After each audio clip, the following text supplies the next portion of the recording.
Hello, everybody. Welcome back to the Boss Rush Podcast, a great place to play games and be better. I am one of your hosts, Corey Deering, and alongside me, as always, is the PC muscle race himself, LeRon Dawkins.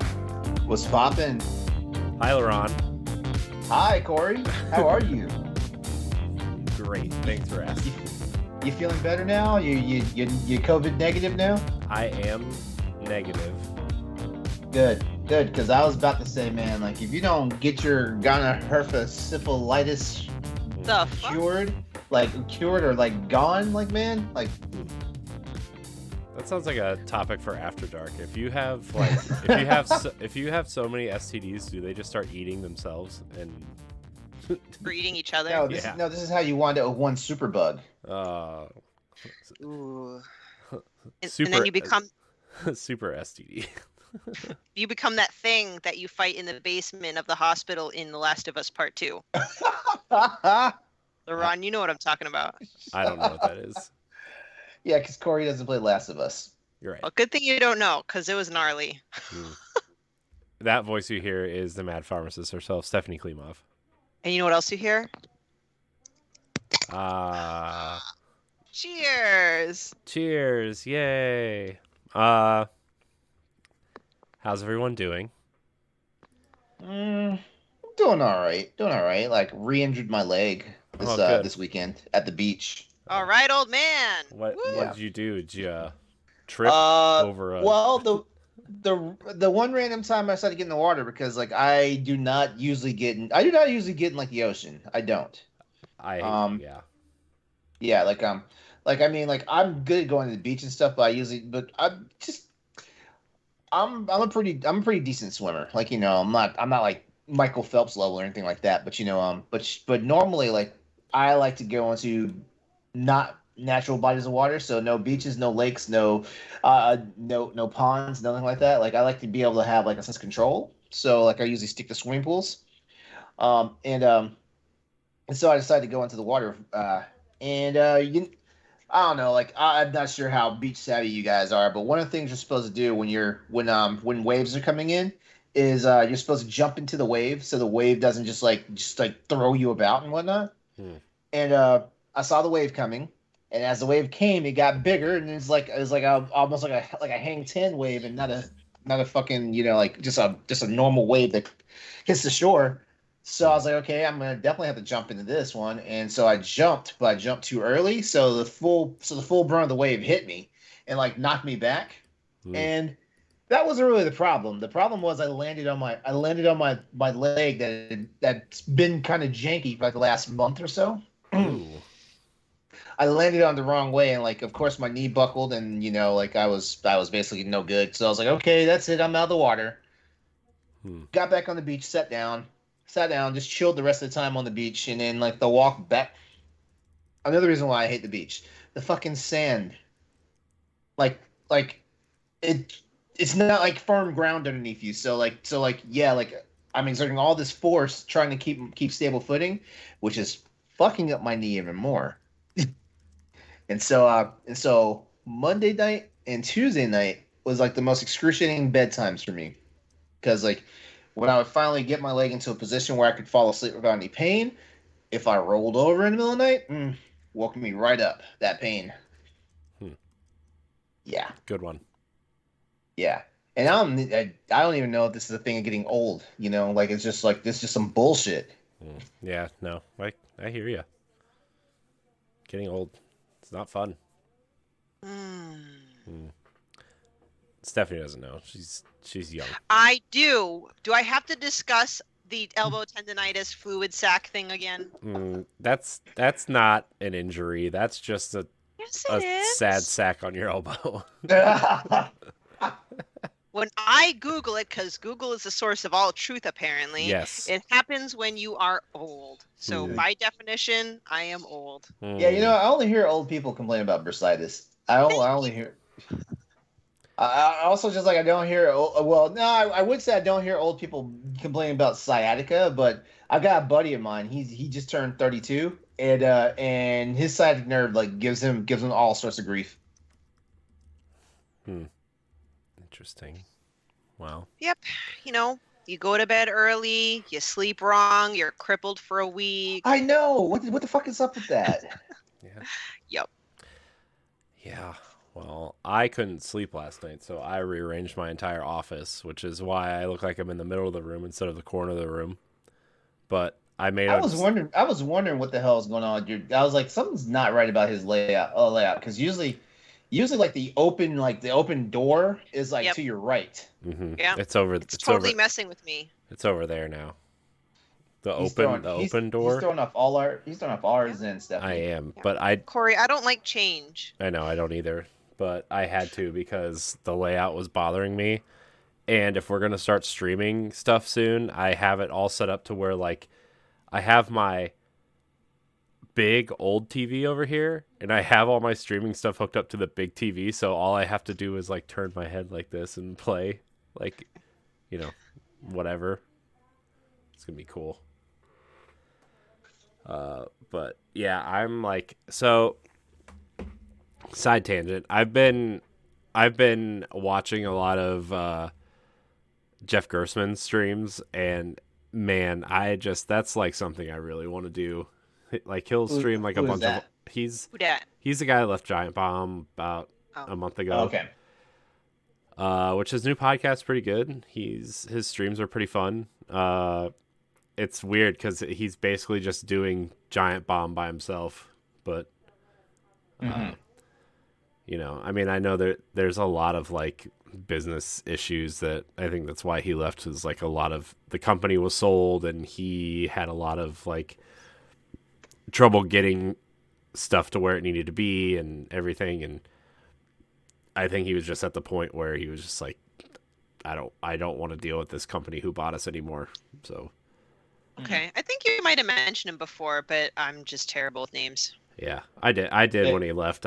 We talked a little bit about it on that episode, but I wore my Giant Bomb shirt that episode, I think.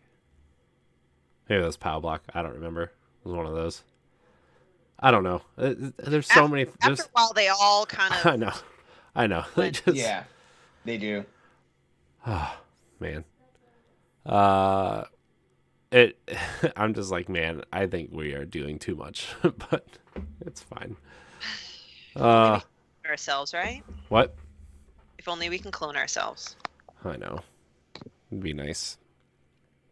But yeah, I was watching some of his streams, and he plays like a bunch of different things, and he was playing like the new Outriders DLC also, which looks really cool, and just some older games, and it was really fun to watch. And I'm like, man, I wish we had time to do that, because that would be awesome. So I'm gonna try to make time. So good luck with that. I know. I don't know if it's the one thing that's like killing me in all this is standard def is like the show that's like just putting a wrench in everything. Because like sometimes we'll record like 6 episodes in a week, and then we won't record, and then like it will be like behind somehow, and it's just nuts. But anyways, enough complaining, because I feel like that's all I do lately. I should stop. Somebody stop me. Stop it, Corey. Patreon. Yeah, we have one of those. Yeah, let me pull it up, because I was not prepared to enter that mode.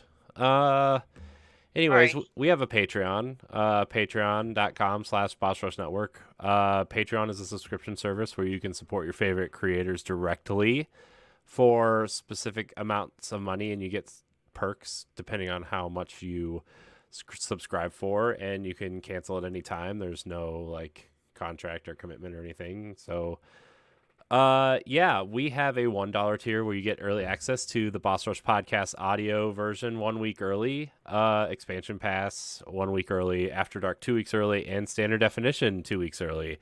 But you also can become a Patreon producer at the $5 tier, and that entitles you to all the early access shows plus a shout out here on every episode of the Boss Rush podcast and every other episode of the shows that we do here during the month of that recording. I need to start putting that there because we're going to have episodes go out in a couple of weeks that don't have specific Patreon producers on there because we have a new one, everybody. Yes. So without further ado, here are our Patreon producers for this episode of the Boss Rush podcast. We have Quentin Jackson, Rebecca Jewell, Adriel Munger, my wife, Sana Dierig, and a brand new Patreon producer, everybody, Francisco Santillan. If I said your name wrong, I apologize. Please correct him. Yes, please correct me. Please, I beg you. But I appreciate your patronage. We all do. Thank you. I appreciate everybody who supports us on Patreon. Appreciate our Patreon producers, and I appreciate everybody who listens on free feeds as well. Remember, all of our content is free. We just give you a little early access and a little perks for subscribing to our Patreon. So, if you listen on iTunes or Spotify, please leave us a 5-star rating and review. It would really help us out. I've seen a couple pop up on Spotify recently, so thank you, everybody. Also, no thank you to that person who gave us a 2-star review for talking crap about Elden Ring, even though we weren't. We were having a nice discussion. Mm-hmm. And you know what? We're going to talk crap about Elden Ring again. No, we are, because I bought Dark Souls Remastered on a sale. So, what? I did. Why would you punish yourself like that? I'm curious too, actually. I don't know, because I had a bunch of fake eShop dollars, and it was on sale, and I got it for like $4. Fake eShop dollars. Yeah, whatever the gold coins that you get for buying things. Credits. Yeah. All right, well. So I got it for like $4. I'm like, why not? I just might want to punish myself someday, and $4 seems like the right price. Do you think you'll ever buy it? Only because, for example, Saints Row is a franchise that's like I would like to get into, but I never did. And then one day, I think it's like the 4th Saints Row, that was literally discounted to like $3-4, and I used like my credits. Like, oh, it's so cheap! Like I have to buy it. I still haven't played it yet. Yeah, I had some credit on the Microsoft Store, and Homefront: The Revolution was $1.09, and so I was like, "Damn, it's $1." You know, like what's $1? What's $1, everybody? Yeah, compared to our $7 cappuccinos and lattes at Starbucks. So yeah, all right. You know what's funny about $1? Did you know that George Washington is on the dollar, but he's also on the quarter, and 4 Washingtons also make $1? All right, everybody, we are done for the night. Why do I think of these things? Jesus I don't know. Christ. Oh, come LeRon, on. Corey's got crazy eyes. Yeah. I'm scared. I'm scared. Look, I was putting my daughter to sleep, and we both fell asleep in her chair. And so, like, every night I let her watch a video for a couple minutes, and we set a timer so she knows, like, okay, I have to leave because, you know, it's time. And she's gotten really good at just, like, when the timer goes off, the video shuts off, Daddy leaves, she goes to bed. We both fell asleep before the timer went off in her in the chair that's in her room. So, like, that's why I was a little groggy when we first started, because I was, like, kind of just waking up a little bit. Oh, I gotcha. Yeah. Naps are fun, guys, even if they're 7 minutes long. I don't know. I'm one of those weirdos that if I take a nap, I wake up just fucked up for the rest of the day. I don't have that problem. Oh, it's just LeRon looks like he does not have a napping problem. Because LeRon's the only one that's awake every time we get on to record. Do you see how many times I yawn per episode, though? No, I don't pay attention to you. Like, it's embarrassing. I'm ready to disown Red Bull because I finished this can in the first 10 minutes of this recording, and I feel nothing. Get a bigger one.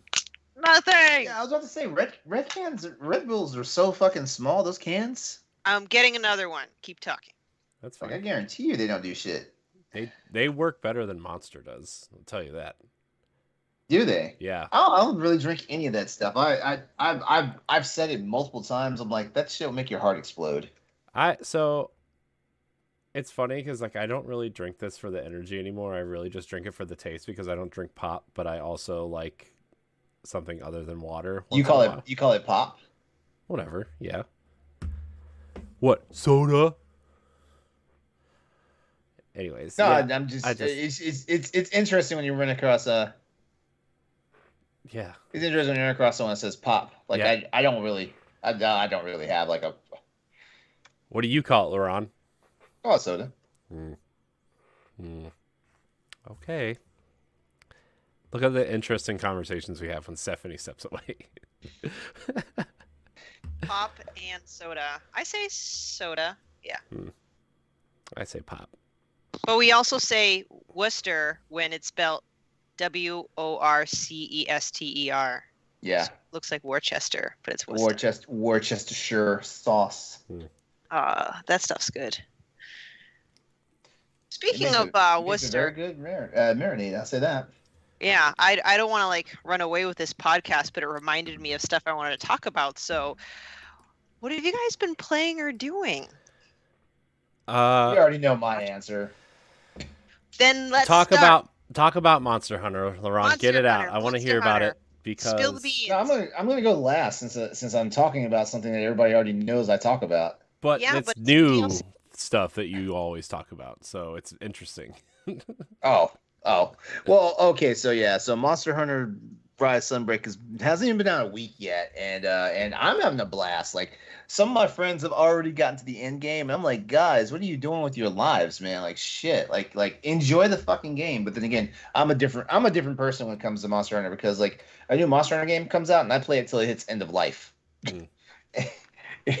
Until it hits end of life or the next Monster Hunter comes out, which in my opinion that's end of life for the current one. But yeah, the game is Capcom is really throwing their stuff behind like the Monster Hunter series now. Like I mean Monster Hunter, I feel like Monster Hunter is now it's like it's starting to creep up to becoming like Capcom's flagship, and Like, that's Becoming more mainstream.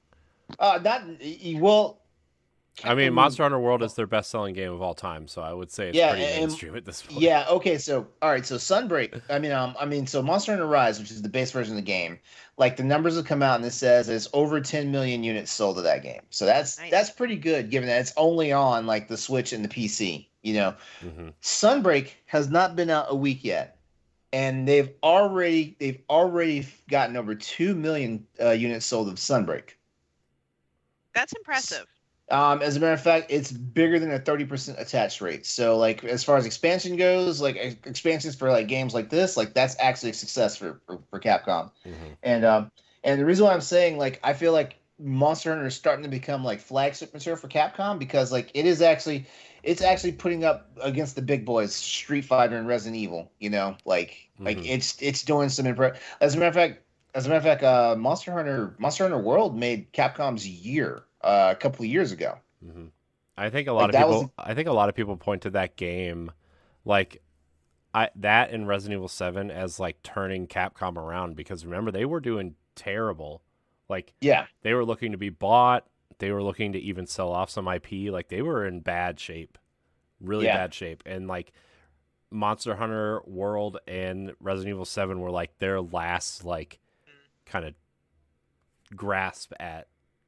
Like we got to turn this around, you know, because I mean, don't get me wrong, like Resident Evil 5 and 6 sold well, but 6 specifically, people do not like Resident Evil 6, and that almost took out the entire company, like how bad. Yeah, it was very divisive.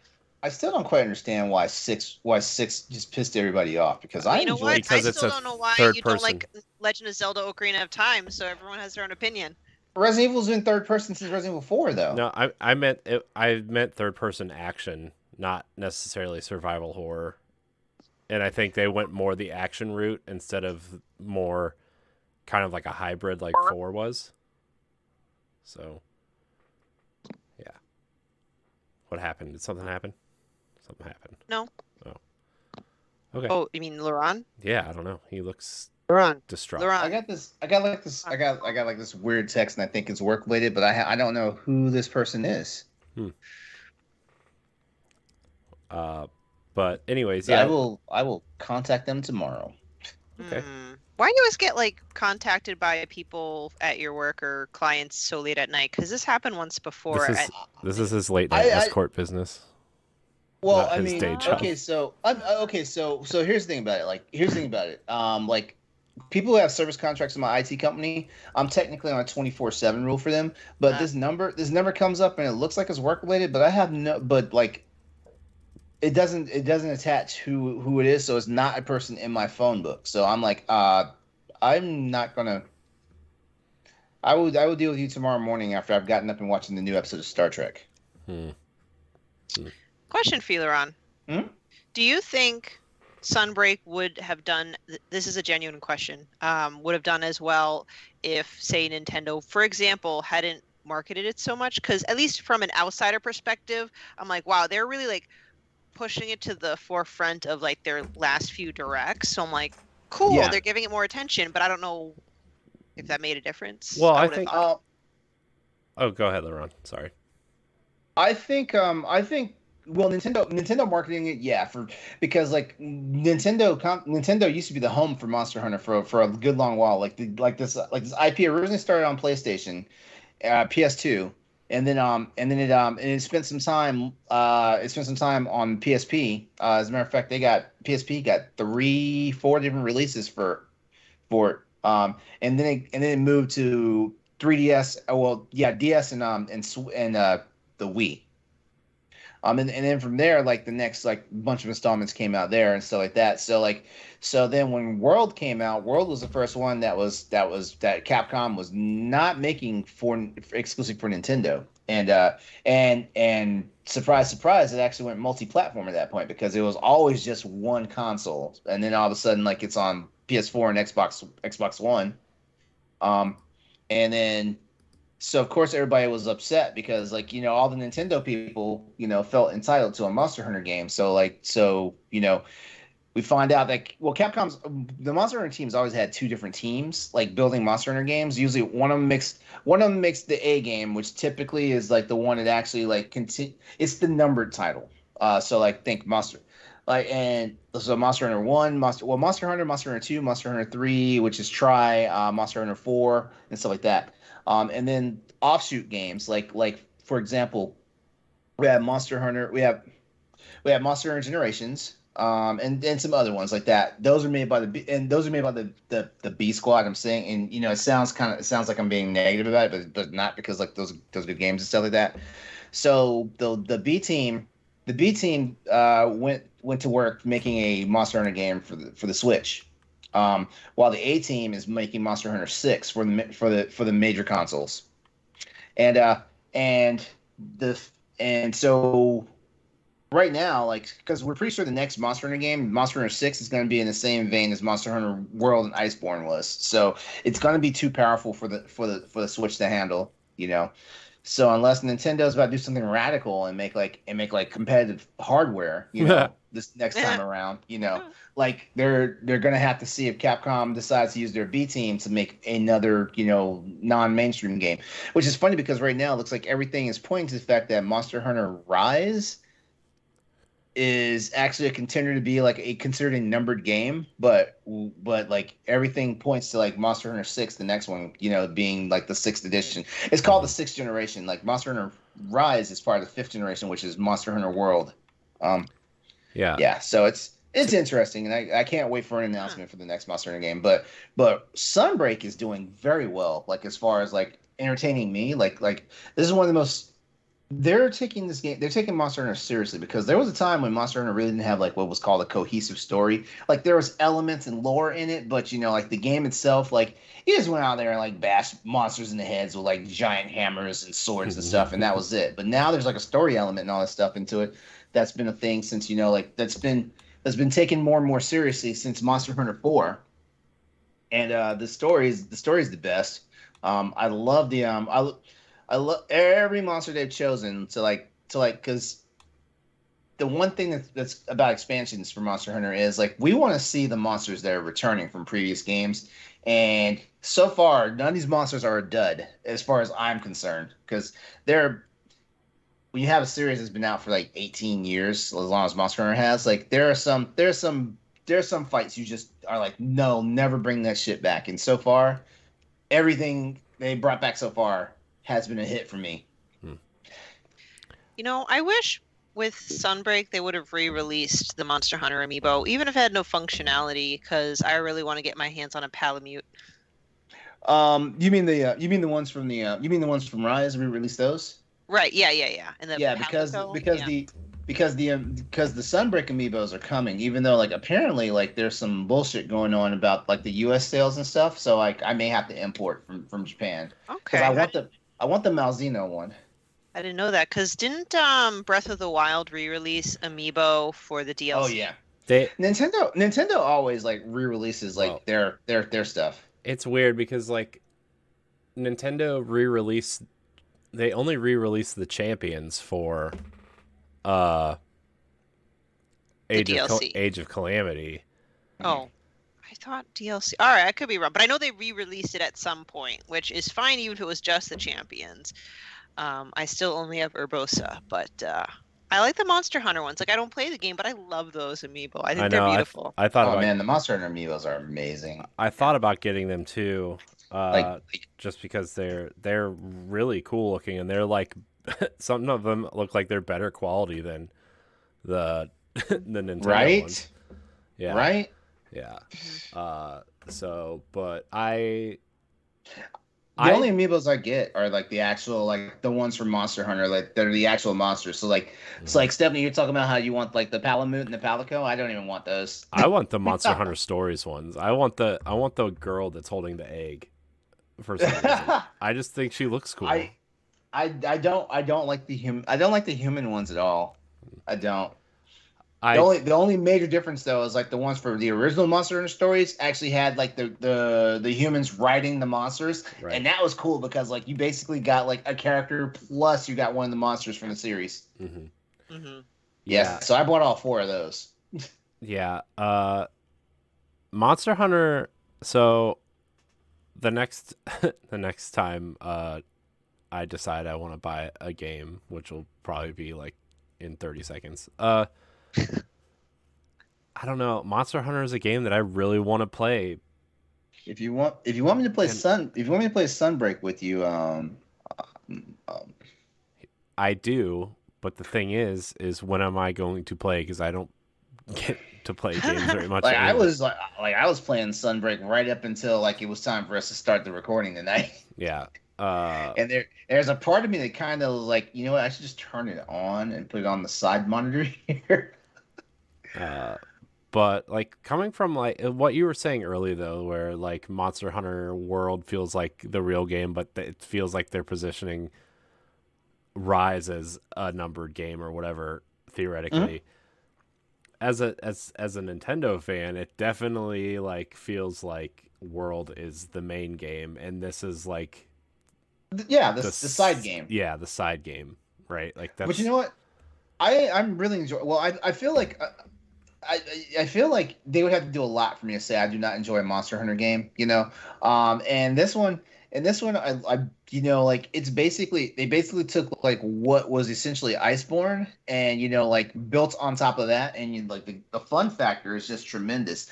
Mhm. There's the Monster Hunter community is divided because there are people out there who love the hardcore, like the okay, so Monster Hunter World and Iceborne is basically the creator himself has said it. Like this is what he originally wanted Monster Hunter to be when it first came out in the PS2. But of course, hardware limitations and stuff, you know, and then of course, like it basically went downgraded the systems, you know, like it wound up on PSP, it wound up on the Wii, it wound up on the 3DS, you know, like Mhm. the hardware was going backwards, so they couldn't get out of what I call the legacy mode of Monster Hunter.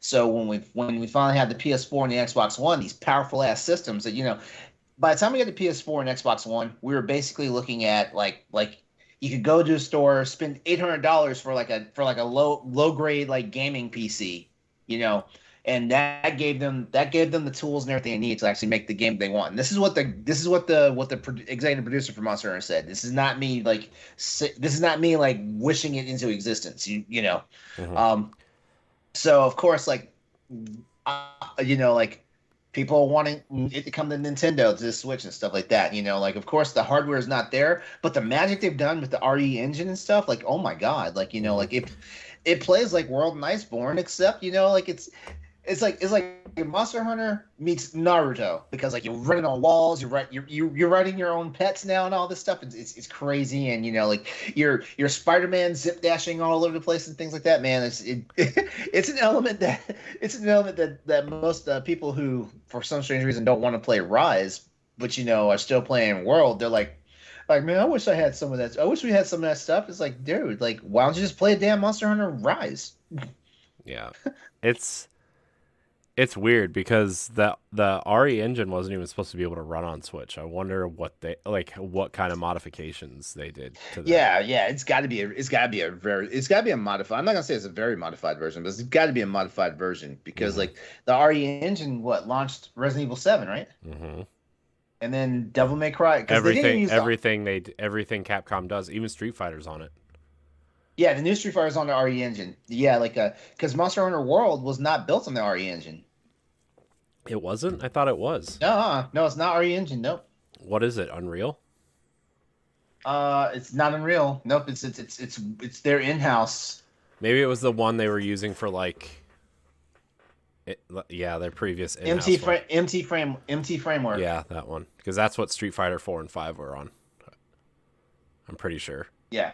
It's their in-house. That was their in-house at the time. So Resident Evil 7 came out, and that was RE Engine, if I'm not mistaken, right? Resident Evil And 7 then was RE, yeah. Because everybody thought RE stood for Resident Evil, and it doesn't. yeah, I forget what yeah. it So stands for, and but every Resident Evil game since then. So the Resident Evil 2 remake, the Resident Evil 3 remake, that's all RE Engine. hmm yeah. Uh, what's So wait, your what what's your does favorite RE Engine monster so stand far, LeRon? Monster Alive. Okay, In Ri- given that I haven't unlocked every monster yet, Why not? Chop chop. like because I'm enjoying my game. Like I'm not one of those people Doesn't that sound they're like in a it. hurry. You're I'm not in not the one of end those people. game. You're not Super Monster Hunter ranked Yeah, because I don't. 9,000. Yeah, because I don't. Yeah, because I don't play. I don't play for meta. I don't. Like if I played for meta, yeah, I would have already been like, oh, I've already played and beaten the last monster and gotten his armor and stuff. Like I don't play for meta. I play this game for fun. Like the fun for me is like the Fun. the endless hunts. Yeah, like Mm. people who play for meta, like they're never like, in my opinion, like if you're listening out there and you play for meta and you think what I'm saying is wrong, like you know what to do. At Exodus 803, you know what to do. But anyway, people play. In my opinion, people play for meta. Like they're playing to just like get. They're playing just to like get to like a situation to where like they just want to play the game and be gone. Like I mean, yeah, these meta players like they stay around and stuff like that. But I feel like once you get to doing the meta stuff, like it's honestly just you going back and forth trying to like do speed runs and all this stuff. In my opinion, and I'm like, I can speed run, but what's the point? Like, like I'm one of those people, like I try to maximize my hunt. So, like you go into a fight and let's say it's one of those traditional wyverns, so like Rathalos, the red fire one. Hmm. You can break both his wings, you can break his back, you can break his face, you can cut his tail off and all this stuff. And guess what? All this stuff is extra reward drops. But most people who are playing meta, they're just in there to beat the monster as fast as possible. So like they don't care if they get any of the part breaks or not or all of them.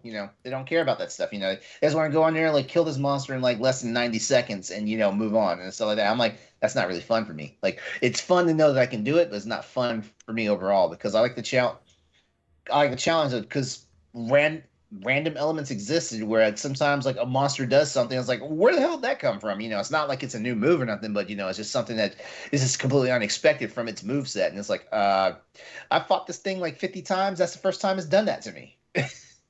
Yeah. Sounds like Destiny a lot actually, where people like go in the meta and they are grinding for like very specific rolls on guns and very specific, rolls on armor to see if they can get the legendary triple 100 stat score on their armor piece right after they Mhm. masterwork it and whatever. Like I'm the person that plays Destiny to like watch the story unfold and see what the like Yeah. what's going on. Like I just finished up some of this story at Reset for Destiny, and man, what What a great story piece that went out yesterday to wrap up the seasonal storyline, and I don't know how many people really care, and it kind of hurts to know that people don't care about that stuff. And I like a lot of people work really hard on these things, and yeah, but yeah, I hear you, man. I people that chase the meta, like to be fair, I used to be that person when I was younger. I don't think I've ever chased the meta. Like, I'll be honest with you. I'm not really a super competitive person. Like, yeah, there are days when it's like, you know what, I'm gonna beat this bitch's ass or whatnot. But I'm not super competitive. So like I'm one of those people. I guess like I'm just an old school gamer at heart. What's up, my boy Jedi Master Binks? What's up tonight, man? Yeah, he's in the chat right now. We know who that guy is. We know him. He's all right. yeah, but honestly, it's just one of those things for me. It's like, like I want to get my enjoyment out of the game. Like games are getting more and more expensive.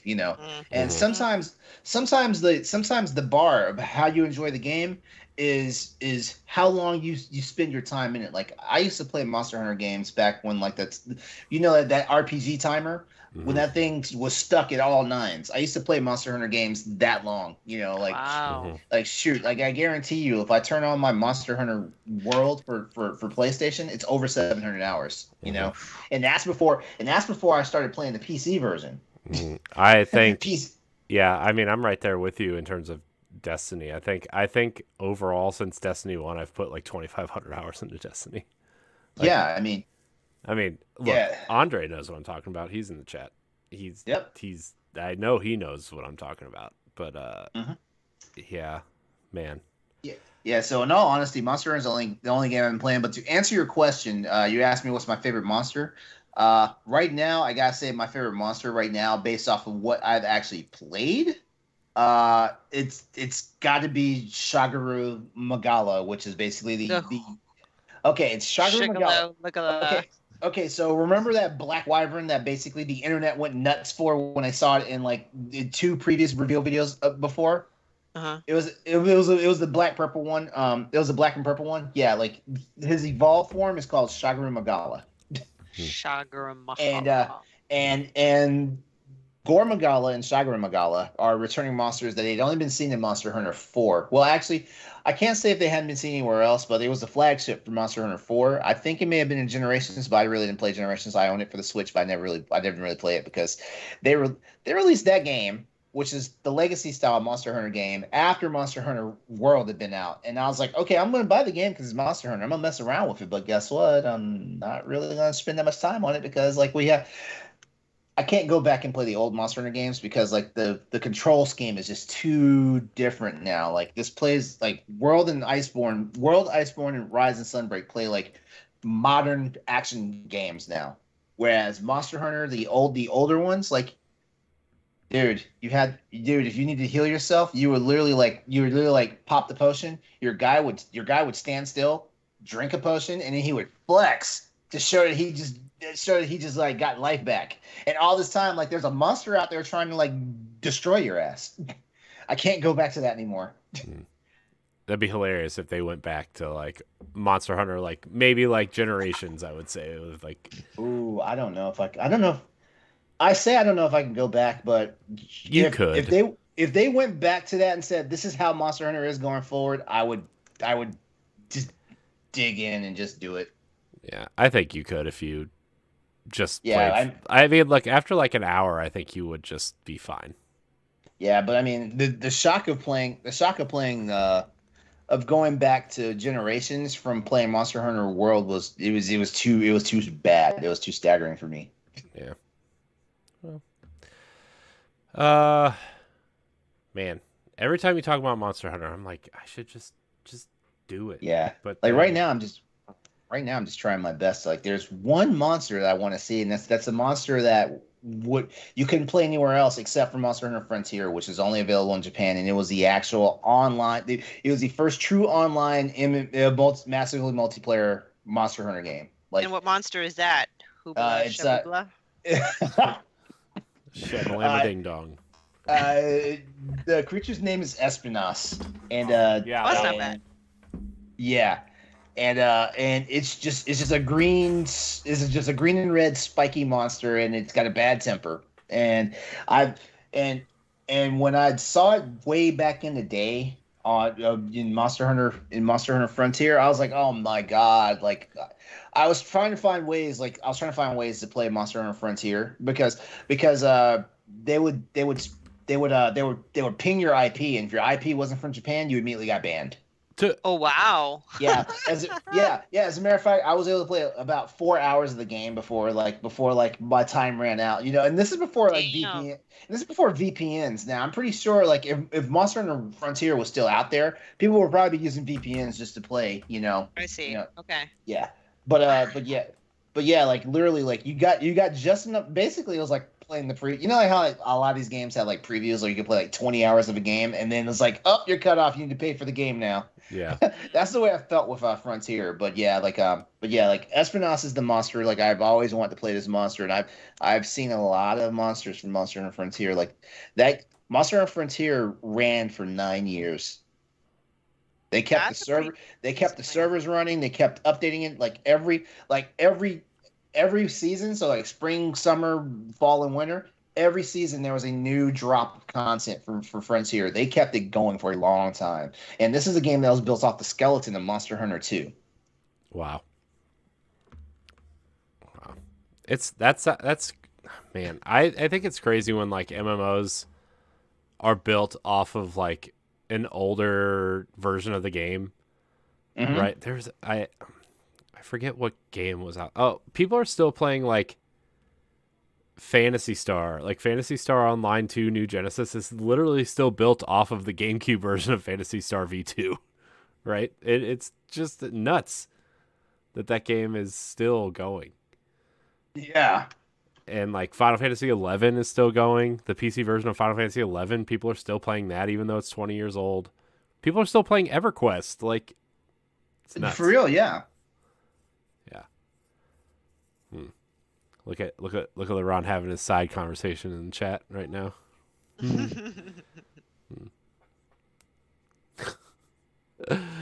Oh man. Don't act like you didn't play this game on Switch for 1,000 hours there, LeRon. 113 hours. Hmm, I turned my Switch on the other Wow. day just to see where my progress is at. 113 hours. not enough. That you know what I want to say. Well, I know for sure I played it more than I played. I know for sure I played that more than I played Generations. But I guarantee you, yeah, I guarantee you, I played it longer than I played the Monster Hunter Tri for the Wii. That was one of the most disappointing Monster Hunter games for me. Like, and it wasn't Because it's that on the game. Wii. Well, it's not that. It's not that. Like, honestly, like the game where the game disappointed me was okay. So like Monster Hunter Freedom Unite, which is basically Monster Hunter, the ultimate version of Monster Hunter 2. So like how we have like Monster Hunter Rise, and we have Monster Hunter Rise Sunbreak, which is the expansions. Mhm. Freedom Unite was the final expansion for Monster Hunter 2. And coming off of that game, and I know it's a little unfair, but coming off of that game, it had over a. You know what? I don't want to lie. So let me look at this real quickly. It had a fuck ton of fucking of boss monsters. Monster Hunter Freedom Unite. Yeah, and so like Monster Hunter 3 comes out, Monster Hunter Tri comes out for the Wii, and like the number of boss monsters was horribly diminished. Hang on. I've got it pulled up right now. I'm sorry. You guys got me talking now. This is your fault. That's what a podcast is. It'd be pretty boring if nobody was talking. Gonna Yep. throw that out there real quick for you, bro. Okay. So, here we go. Okay, so Monster Hunter Freedom Unite had a total of 81 monsters, 58 large, so 58 boss monsters, right? So we get to Monster Hunter 3. And it's going to be so shocking when I tell you like what it ultimately like broke down to. Is this the one? Yeah. All right. So we went from just remember we went from 58 boss monsters. We went from that to Monsters. Here we go. All right. It went from 58 to 18. 18. Oh wow. Okay. Yeah. So it literally got to the point because basically low rank and high rank. Uh-huh. High rank is just low rank all over again, but the monsters are stronger and stuff. So you only fought the same 18 monsters over. And this is before like we have like the world that we live in now, to where like they just drop DLC, you know. And you have a whole new game, you know, but it's still the same game, so stuff like that. So we didn't get the next game until Monster Hunter 3 Ultimate, which was on the Wii U and the 3DS. And 3 Ultimate did a better job. Let's put it that way. 3 Ultimate did a better job because 3 Ultimate gave us 51 large monsters, but that's a giant leap from 18. It's true. That is a large number of increase. Yeah. It's like triple almost. Yeah, but Freedom Unite still has like discounting like Frontier, because Frontier is like its own beast. Freedom Unite had the largest addition of monsters out there, because I don't even think Monster Hunter World and Iceborne, you know, got it that big. Let's see, Monster Hunter World Iceborne. Gosh, it's on sale on Xbox right now too. Yeah. Oh, I tell you guys all the time, like, well, not you guys, but you know what I mean. Like, I'm like, hey, like this game's on sale right now. Get it. Still only runs at 30 frames on Xbox, yeah. On Xbox, and I'm not doing that. I'm waiting. I'll just wait for the new one. It runs native 60 on PC, and it better have crossplay. True. All right, so Iceborne had 71 large monsters. As a matter of fact, Iceborne basically doubled like Monster Hunter World's roster, because Monster Hunter World launched with 36. Well, Monster Hunter World by the time Iceborne came out had 36. Nice. Yeah. Monster Hunter is a thing. It's a thing I do. Like just like Destiny's a thing that Corey does, and Zelda's a thing that Stephanie does. Like Monster Hunter is my thing. You know, the only game that kind of takes attention away from Monster Hunter, in my opinion, right now is Metroid. It's fair. That's fair. Metroid Dread. So it's a good game though. That's why I said Deserted Island games for me. Like, there's a Monster Hunter game in there somewhere, and there's a Metroid game in there somewhere. Remember that episode? That was a fun episode. It really was. That was your topic, actually, right, LeRon? Yeah. It's very fun. Yeah. Put some respect in the swimming mechanics of Monster Hunter 3. That. Oh my God, no. LeRon starts talking about Monster Hunter, and he brings all the Monster Hunter people in here. I brought the chat. Wow. Anyways, Stephanie, what are you playing? So first, I went to this awesome bar arcade this past weekend. I've never been to before. I've never been to one, and it was so much fun. I want to go back all the time. I mean, the bar part is whatever. They really I mean, I didn't really drink a lot, but like I looked at the prices of the mixed drinks and they were wicked expensive. But it is like my fantasy come true. It was beautiful. It has all the retro games from like the original, like Donkey Kong, Mario, to kind of the things you might see nowadays at a Dave & Buster's, like the Terminator. And they have like a pinball machine section, and they have air hockey. I know that's not a video game. And like racing games from the 80s, a bunch of fighting games. Like I got to play Teenage Mutant Ninja Turtles, like the old school one. And I got to play Street Fighter 2, the original, I think it was Mortal Kombat 2, and all that awesome stuff. So I had a blast. But as far as what I'm playing at home, I finally made it to Act 3 of Ghost of Tsushima. And this is what I've been waiting for. Speaking of games, like you want to take your time with if you enjoy, because all of Act 1, I went on every side mission. I explored every question mark, made every haiku, visited every hot spring. But now I'm like, Stray's coming out in 2 weeks. I need to finish this fucking game. Did you get your PlayStation Plus? Did you get your Deluxe? Not Deluxe, I'm sorry. I'm Not sorry. yet. But I was gonna like sign up the day before or something so I can maximize my month. Yeah, I get you. I get you. You got what is it? PlayStation Plus? Yeah, Extra? Essential, No. extra. Yeah. I don't see a pre-order option for Stray yet. Just in general, like I would have thought that there would be That's weird. right. I'm like, I hope they don't Well, plan on delaying it. I wonder if they're using that as one of the games to draw you into this new Oh. tier. You know, like I wonder I wonder if you can even like pre-order it at all. You know, I wonder if I honestly wonder if it'll come to the service first. Well, it's kind of cool though because like Arcadegeddon just day one launched on PlayStation Plus as well, like yesterday. Okay.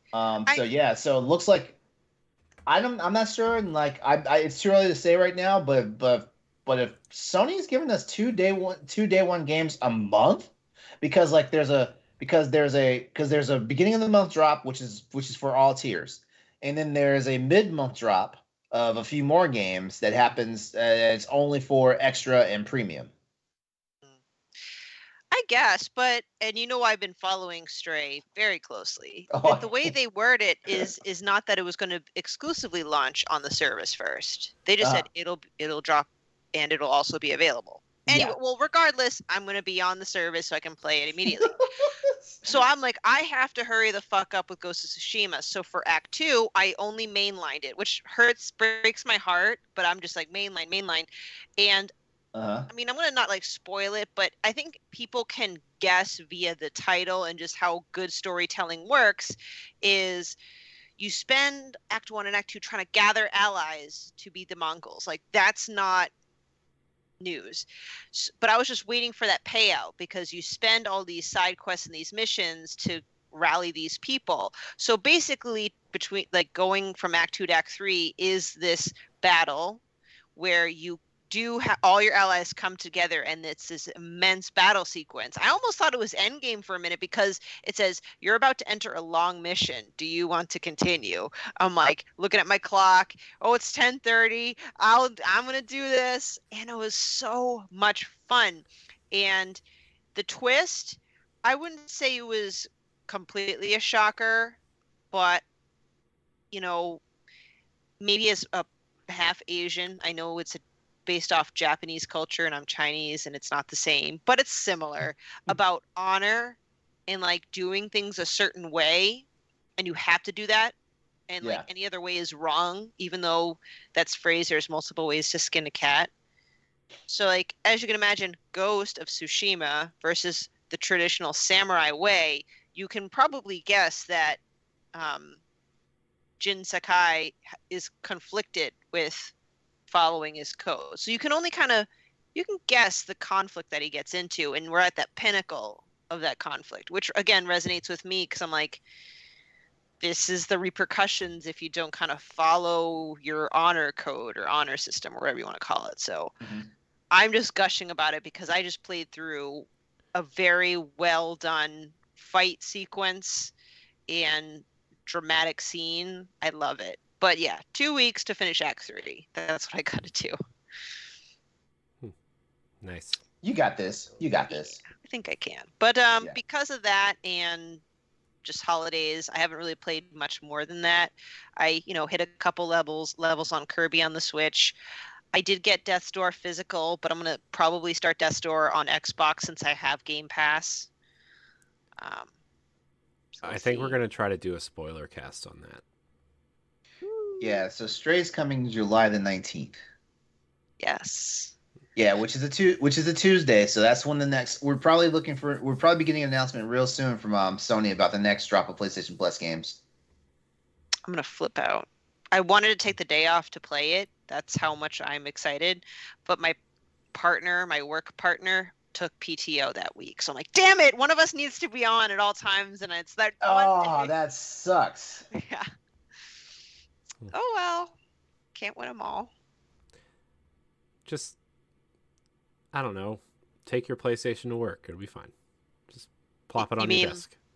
I was gonna say, right behind my work monitor where it already is at. Yeah, that. Just bring another monitor in. Yeah. Why not? So, I So have that. No. I have 4 monitors in this office. uh, So I had a very good week of gaming. How about you, Corey? I actually played a lot of games this week. I also watched a lot of things this week because turns out when your family's negative of COVID and you're positive, they leave you alone. so, uh, Hey, that's a good thing sometimes, right? uh, yeah. So I mean, I my big project this weekend was to uh clean out and kind of reorganize all my video game stuff and collectible stuff. And I found a bunch of stuff that I think I'm going to get rid of. By the way, guys, anybody like Pokemon cards still have a bunch. Ah, I I already spent a ton of money buying blocks set. so anybody out there, they're all like the original sets that came out in like 99 or whatever. Uh so yeah. Um I would actually trade for like physical copies of all the Switch games I have on my list, but it's a lot, so whoops. Mm. Uh, but like I have like some strategy guides and some. Oh yeah, I want that Skyward Sword one. Did you ever text me back on how much you want to sell it for? You don't have to say it on the air, but just I maybe I forgot. I mean I no. Okay. All right. Well, clearly you don't really want to sell it. No, I have 2 of them. Gotta tease That's me about it. no, I Gosh. have 2 of them, and I want to get rid of this one because I don't need 2 of them. I will buy it. I actually have 3 of them, but that's Jeez, Corey, why? Why well, three? one I bought one to keep sealed and one to open to use, and then I somehow acquired a third one, but I don't remember how. I have a bunch of double guides. I have 2 Gears of War 3 ones. I have a Resident Evil 5 one that I don't know how I came into possession of. I have a ton of like extra strategy guides that I'm like, oh boy, I like guides, but I didn't know I had doubles. I did find my original Ocarina of Time one. It's shredded because I used it so much. It is like at some point I will maybe after recording I'll go get it and show you how shredded this thing is. I found my original Pokemon one.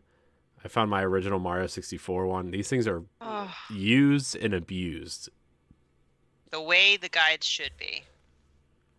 Yeah, and like I have like little notes in it, like this guide is like a little bit wonky, so this is how you really get it. Like stuff like that is weird. So I really need to find. I really need to find my original Monster Hunter strategy guide, the one from the 2004 Monster Hunter game, because I wore that book out. Like when the spine fell apart, I went out and bought like the report covers that you used to get in school, and I bought a giant ass box of those, and I just put every page in that and threw it all in a 3-ring binder and just kept going. yeah, yeah, I did that to a couple of my guides, but like yeah, I mean I found a bunch of stuff that I think I'm gonna get rid of. I have a God of War statue that I think I'm gonna get rid of just because I don't need it. I'm sure somebody on the PlayStation side of Boss Rush may want it. Not sure, but yeah. So that was like my big project for the weekend. But I watched Doctor Strange finally, and it was a lot better than I anticipated. Just because everybody said, "Oh, it's dumb" or "It's fine." I liked it. Saying that. It was I really really Saying liked it. that. I enjoyed it. I enjoyed it. The only thing I'm not happy about is the ending. Because spoiler alert, I don't I don't know if Wanda's dead. Yeah, you would think so, but unless Nobody they show a dead not body, dead. you can't. Yeah, nobody knows. Nobody knows. But you know what? But here's some cool shit, right? That place Wondagore. That's like the origin home for Wanda and Pietro Mhm. in the comics. In the comics. Mhm. Yeah. When they said like we have to like the thing about Wonder Gorn, like where her magic is most strong at, like there's a correlation between that and the original X-Men comics. Mm-hmm. And I thought that was cool. Like I was like, I didn't think I'd ever hear that name in the MCU stuff Mm-hmm. because like X-Men is it's just like in Fox, 20th Century Fox limbo. Yeah, but Disney owns Fox now. So. Oh, I know. But I mean, Madrigal was in Falcon and the Winter Soldier. Madripoor. Madripoor. But I mean but that's not wait, There's a whole Wolverine X-Men comic centered around that city. oh, I didn't know that. Yeah. Wolverine's not my favorite X-Men character. So like I only What? is he not like It's okay to be wrong. I'm sorry. Don't tell me you're a Gambit guy. Oh God, no. Alright. No. I remember no. when Gambit was like big in the 90s and he was like, "Oh, Gambit's way better than Wolverine." I'm like, I never understood the appeal of Gambit. I kind of understand the appeal for Wolverine, but Wolverine, in my opinion, has just never been like he's never been a favorite character of mine. Like, and he's done some things. You know what I mean? Yeah, I mean, to be fair, like I read when I was reading X-Men comics, like I put that Wolverine on the shelf as soon as Hugh Jackman became Wolverine, and like, I just, like you know what I mean? Like he's just a cooler I would say a more appealing version of Wolverine to me. Hugh favorite. Even though he's like not really like who Wolverine is, right? Like he's too big, he's too nice. Exactly. He's too... I love Hugh Jackman. I know, gosh. Oh, that chest hair. I hope. Yeah, I hope the rumor that he's going to come back and do Deadpool 3 as like a multiverse movie, how Deadpool gets to the MCU. Like that, I mean, that was the original plot of Deadpool 3, and then like the whole Fox Disney limbo thing, and then he did Logan when he was like, I'm done. But man, I would love to see him come back just one more time as Hugh Jackson, as Wolverine, and don the suit, and like I just think it would be really cool just to do it one more time. So, although Taron Egerton is rumored to be playing Wolverine now, which is not a bad choice. Yeah, not a bad choice. No, like my favorite mutant from the X-Men franchise is Magneto, because I mean Magneto's just been a fucking boss since they first introduced him in the comics. Yeah. But my favorite X-Man is Psylocke. Yeah, sorry, Olivia Munn didn't really do her justice. Yeah, I was so Apocalypse. pissed. I was so pissed. Man. Although they are you have you seen what they're doing with Magneto in the comics and Professor X to keep them alive pretty much? Because their storylines are so intrinsically tied to their... Wait, is Xavier back to life? Because it's been a while since I've read X-Men. Well, and, yeah, Cyclops killed Charles Xavier. I know, but so what's happening is they're kind of rewriting Magneto's powers to where like his ability is actually keeping him younger and alive longer, because his origin story is so tied to the Holocaust that like, I mean, it's 2022. He's Corey freeze. Corey froze. Did I? That's weird. That doesn't happen. Usually that's me. I mean, I didn't freeze on the thing, so am I back? Damn, now? I'm like waiting on a cliffhanger. It's like Holocaust. Okay, I remember that. Yeah, we might have lost him. But he's in control of the stream, so we're gonna lose the stream if oh if he no goes down. Oh no! Hold on, everybody. I liked First Class, the movie.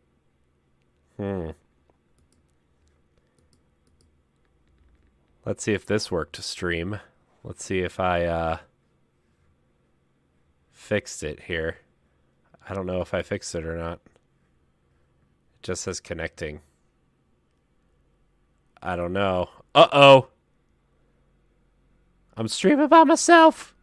Let's see if it looks like Skype has disconnected for me, so I'm going to rant a little bit here until I figure this out.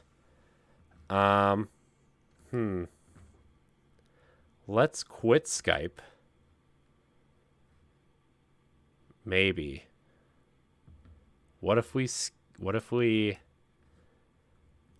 I'm concerned. Is it working? Oops, something went wrong. All right. Let's try this. What happened, dude? I don't know. I was totally just talking to you guys. I could totally hear you guys talking. Yeah, you froze. You froze, and then I just happened to look over on the Twitch stream, Yeah. and you were. I ended the call because you guys said I froze and I was, yeah. Anyways. Did this work? Did it Uh-oh, now it says Stephanie's unavailable. You might be trying to. Oh, Uh-oh. wait. Hold on. Uh-oh. What's happening? I don't know. Participants. Incoming call from Stephanie. Answering this call will place you on hold. Why can't I merge the call? I don't know. I can't merge the call either. There we go. Oh, there she is. Hi. There we go. Hi. Is everybody back now? Can you hear me and see me? Because I could totally Yes. hear you say Yes. you couldn't hear me or see me. Weird. Like when you said I froze, I thought like maybe just my video froze, and so I just kept talking, and then you guys were quiet, and then all of a sudden you guys said you couldn't hear me. Yeah. So, neat. Anyways, I don't remember what I was talking about, and now I got to make an editing note at 1 hour and 7 minutes. Magneto, Holocaust, staying Right. young forever. Yes. Yes. There we go. And the way they're rewriting Charles Xavier is that he can, I mean, he can do this already anyway, but they're kind of making it more prevalent in the comics now, is that like he can transfer his consciousness into another body, and he can people can still see him as Charles Xavier. Interesting. Really? So Right. yeah, which is interesting. But yeah, anyways, by the way, seeing Patrick Stewart in the yellow wheelchair in Yeah. Multiverse Doctor of Strange, Madness was yes. awesome. Like, and they like, I knew people said they played the X-Men cartoon theme song when he rolled in, and I was like, yeah, okay, I get it. But then like when they played it and it was just like very subtle and very like fitting for the movie, I was like, oh my gosh, this is so cool. Oh, I loved it. Very sad what happened. Yeah, but oh man, and like John Krasinski as Reed Richards, like that was cool, and Haley Atwell coming back as Captain Carter. Oh my gosh, I was in love for like the whole 7 minutes she was in the movie. Especially because I've been rewatching Agent Carter for Standard Def. Like, man, she's cool. I hope she gets her own movie. I hope there's some sort of incursion where they have to like fold all the multiverse into one universe at some point, which I'm assuming they're going to, right? Mm-hmm. I mean, I just assume they're going to. But yeah, so I watched that. I actually played a lot of games too, though. I played a lot of Death's Door. I'm not as far as Ed seems to be because he's been messaging me about it and spoiling the whole thing. Jerk. So not to ruin the party here, but Andre is like he's getting Rise on Friday. Oh, that's fine. He's allowed. You cross-roaders. Go have fun over there. Sure glad we brought that guy on. Jeez. Oh yeah. I'm sorry. Like I still like that clip from 2 weeks ago. Like that's still the best. Yeah, that was pretty good. But yeah, that nerd synergy. Yeah. But yeah, Death's Door is really good. I can't believe how much I love this game. It's been a while since a game has grabbed me like this game has grabbed me, and kind of exciting too, because like all I want to do is play it, and I know I'm not going to be able to play it for a little while, and I'm just kind of sad. Dude, I still remember when Jesse was gushing over that game when you guys were on Arsenal X. Yeah. Excuse me. Yeah, and I mean I remember that too, but I was like I just kind of blew it off. I'm like, okay, it looks like another isometric Zelda game that I probably will never play. But yeah, so I mean that game's great. I've been playing Fire Emblem Warriors, which is the game's fine. The story is way better than the game is, and that's the only thing that's really keeping me going at this point. I just don't care for the Warriors games, but Shez is cool. The main character of the game is really cool, and the story is really interesting. Actually, if you're into Fire Emblem Three Houses story and lore, I guess. So that's been fun. Destiny, a big one. Final story beat of the season hit this week. Pretty emotional one, I would say. Actually, if you're into Destiny, I think Andre knows what I'm talking about. Is it everything you dreamed it would be? I mean, we're just saying you weren't really grabbed by this season. The season itself is not very fun. Like the seasonal events and some of the content is not very good. But like the story elements are always interesting, and seeing actually Destiny was a racing game at one point, so don't despair Racing League, dude. Bring it back. I want the cool tight armor to make my Titan not look awful. Yeah, that's right. I said it. Stephanie looked at me like, "What are you talking about?"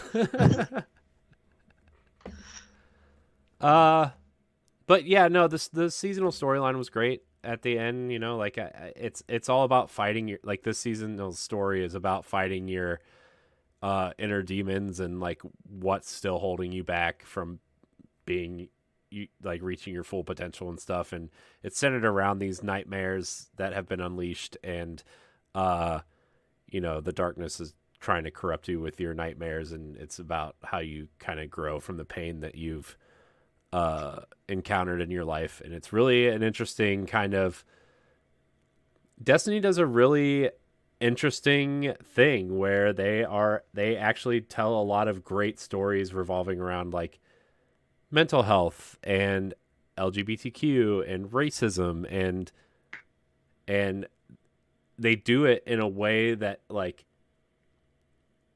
it's sometimes when they tell stories like that it kind of feels really heavy-handed and annoying sometimes, like on the nose. Yeah, like not to be like disrespect that kind of storytelling or anything, but like sometimes it's really heavy-handed.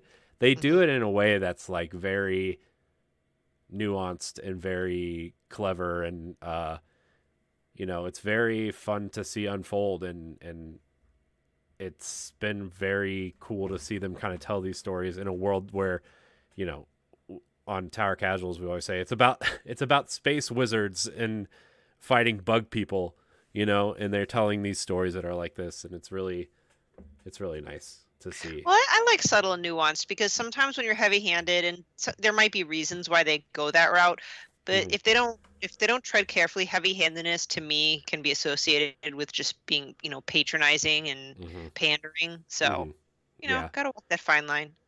Yeah, and like they just treat everything like it's normal, which is how the world should treat these things, right? Like two of the biggest characters in the game are Saint 14 and Osiris, and they're partners. They're gay, and they're like the whole focal point of the season, or of the last season of the last expansion in this story arc. And it's really cool, like to see these two characters that are so front and center like all the time, and they're just they're gay, but they're just like it's just normal. Like, it's, I don't know, it's just cool to see stuff like that without, I don't know, there's just great storytelling. So I've been playing that, and then I've been playing Outriders, which is the complete opposite, which is just like so early 2000s stupid, but the powers are super fun. And every time I play this game, I'm like, why aren't I just playing this? Why aren't I just not playing this like all the time? And I'll play it for like an hour and have a great time, and then I won't think about it for like a week and a half or 2 weeks, and then I'll pick it back up and be like, oh yeah. But that's what I've been playing. That's awesome. Yeah, it's been a long couple weeks, I'll say. But yeah, this COVID, man, it's been kicking my butt. I've been more tired earlier this past 2 weeks than I mean, I'm always tired, but like this is like a different type of tired. And like the shortness of breath and the coughing and stuff is just not agreeing with me. I don't like it. I really hope that gets better, because that long COVID shit, I know we've talked about this so many times, but that scares the fuck out of me. Yeah, it scares me yeah, too. me too. And with how sick I got, like last week especially, like if I wasn't vaccinated and boosted, like like I think about it, I'm like, what if I wasn't? How bad would it be? So anyways, Speaking of mid-year, sorry, go ahead. I was going to ask if anybody wanted to talk about anything else before we head into the mid-year draft. I mean, not really. I wanted to wait till I showed it off, but I did get, because I keep spending money on I Am 8-Bit. I discovered I Am 8-Bit, and they're kind of like a limited run, and I noticed they sell a lot of Annapurna stuff, whereas I think Special Reserve sells a lot of Devolver stuff. I ordered this Annapurna interactive collection because they're one of my top 2 publishers / developers. It has like 6 or 8 of their games in one package. Yeah, I saw that. I saw that when they announced it, like maybe 2 or 3 months ago, maybe. Yeah, but there's like 8 or something games in it for like I think it's like a PS4 collection or something. So I hope that's fine. I like looked it up, but I think LeRon, when we talk about PS5 to PS4 compatibility, is it by game, or like if you have the CD, it'll definitely play? I want to say a good like 90% of the PlayStation titles will play, digital or physical. Okay, Yeah. I mean, I did Google it, and the short list that I've been reading didn't have any of those games on there. So I think there are some games out there that, for some strange reason, like it's something about like the way they're built, like it's not doing the PS5 architecture any justice. Which I think the initial list was like 12 games that didn't work. Like but like I think most of them were PSVR games actually. I think there were only there was 3 or 4 PS4 games on there. There were a few out there, like because a buddy of mine got really pissed because he traded in first of all, dumbass traded in his God of War edition PS4 to get a PS5, and then like he was going on the whole thing that it's backwards compatible for PS4 games, which for the most part it is, and then he looked on the list, and Nier Automata was one of the games that wasn't playable. I think it's playable now. On PS4, which shocks me. On PS5, but it wasn't. With Sony's relationship with Square, that shocks me. But yeah, I think it has something to do with the game itself, and not Yeah.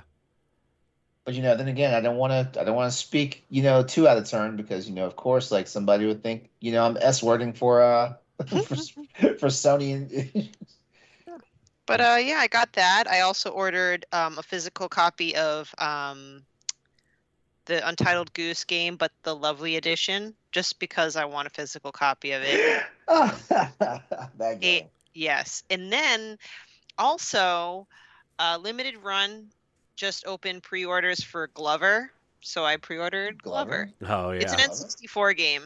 Oh, okay. I mean, it's like a re-release it's the N64 cart though, right? It's the actual N64 cart. Like they had in big capital letters, like make sure it's compatible before you pre-order it. Yeah, that's funny. That's cool. Did you get the one with the glove in it? No, that was too much money. Oh, I no, love Glover, but I don't love Glover that much. I don't know. The gloves plushie just looked weird. I don't know. It's because it's a glove. I don't know. I felt like it could have been made a bit better. I don't know. I feel weird sleeping with a hand glove with eyes. Man, I feel like I would just feel like I was getting hugged every night before I go to bed. Or fondled.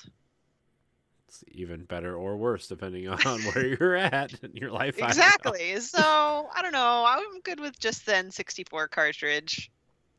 Thank goodness I kept that system. I regret selling all my systems, but I did for new systems. But N64 I will not let go.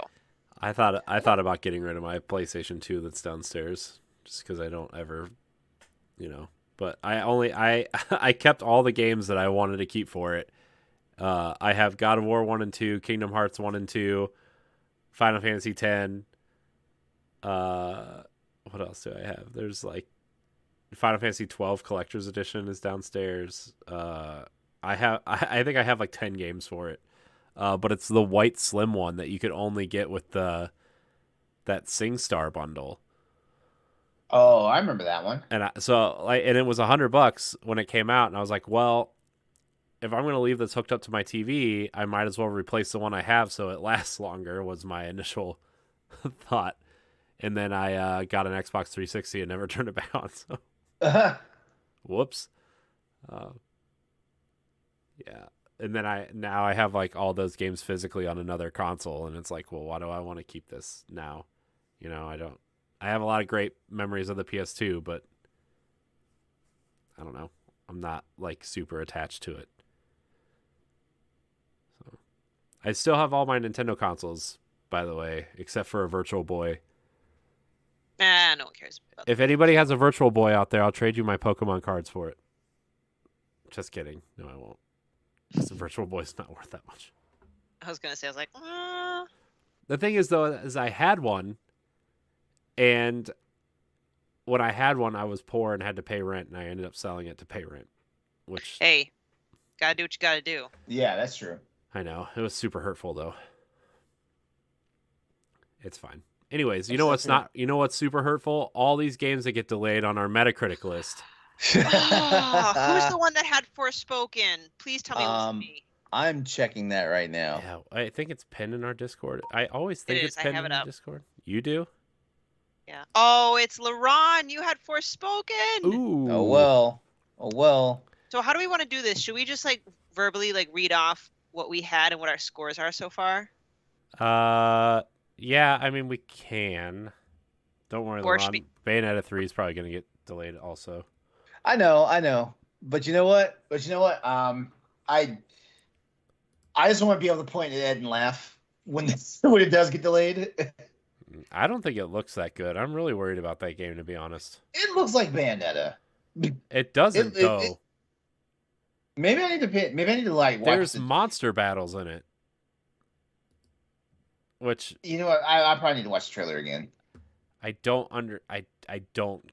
understand. I'm not like I am like worried about Bayonetta, to be honest. Well, actually, honestly, like I feel like. Well, I mean, I'm just gonna call Advance Wars like that's a loss. No, it's not. It's coming out this year.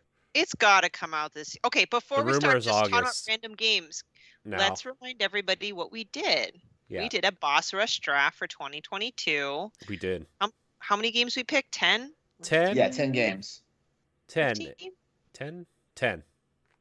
1, 2, 3, 4, 5, 6, 7, 8, 9, 10, 11. Wow. Oh, we had a bonus game. We must have a bonus game because 11 seems like very like lopsided. God of War is coming out in November though, so I got saved today. Yeah, and that's what we did, and we logged in our scores for games that have already come out, and games that definitely got delayed to next year got a big fat 0, and I think we all got affected by that. Oh no, I forgot Sea of Stars got delayed to next year too. Oh no. Stalker got delayed. Oh no, I'm screwed. Right. You know what? I'm gonna start then. So my list. Oh no, I hate my list. Can I trade? Are we open to trades? Anybody? No. Why would we trade? I don't know. You know what though? Maybe we can be like, you can take one game that is an automatic 0 and replace it with something. Maybe we can do that. The one that Okay. has not already gotten a 0 yet, but we know it's going to be a 0. Yeah. No, well, I don't have any of those. Uh, Hey, you got Anyways, God of War though. You got God of War though. I know, but it's coming out. It Dude, got a you got release date Gotham today. Knights. You got Gotham Knights on. Oh, hold on, Stephanie, start Yeah, please. okay. So what we're gonna do is kind of name off our lists. Stephanie can go first. There. Nobody Thank say you. anything except for Stephanie. so Everybody I shut start.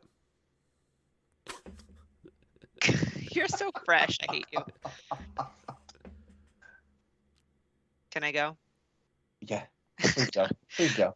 I had Sifu, which got an 80. I love that game. I think it deserved that score, if not a little bit higher.